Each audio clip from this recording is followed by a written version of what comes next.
दोस्तों मेरा नाम है इजहार खान, आप दे रहे हैं यूट्यूब। तो आज जो आपके लिए वीडियो लेके आया हूँ, जैसा कि आप इसमें वीडियो में सामने देख रहे हो, एक सिलेंडर पड़ा हुआ है और नीचे आउटडोर है। तो बाद लोग इस तरीके से गैस को चार्ज करने, तो ये वाला तरीकाकार आपके साथ डिस्कस करेंगे कि ये सही है या गलत है और इसके बेनिफिट क्या है और नुकसान क्या है। तो दोस्तों जिस तरह के ये आप देख रहे हैं वीडियो में कि नीचे आउटडोर पड़ा हुआ, तो सिलेंडर को उल्टा किया हुआ, जैसा कि आप देख रहे हैं।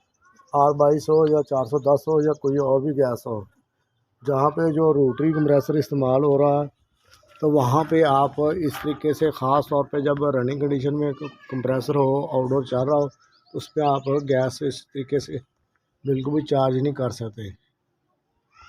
जो लोग कहते हैं कि इस तरीके से चार्ज करते हैं, वो बिल्कुल रॉन्ग है, बिल्कुल गलत है। इस तरीके से बिल्कुल भी गैस चार्ज नहीं करनी चाहिए, क्योंकि इसकी सक्शन साइड से गैस ने जाना होता है। जैसे ही लिक्विड उस पर जाएगा तो उसको ये लिक्विड ख़राब कर देगा।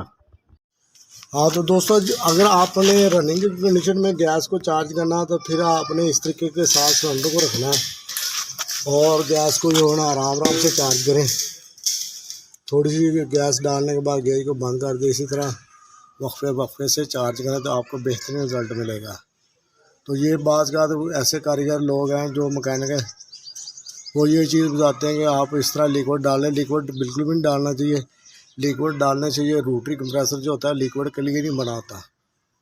जो इसकी साइड पे आपने मफलर देखा होगा, मफलर का मकसद यही होता है कि गैस इसमें बन के जाए, ना कि लिक्विड जाए।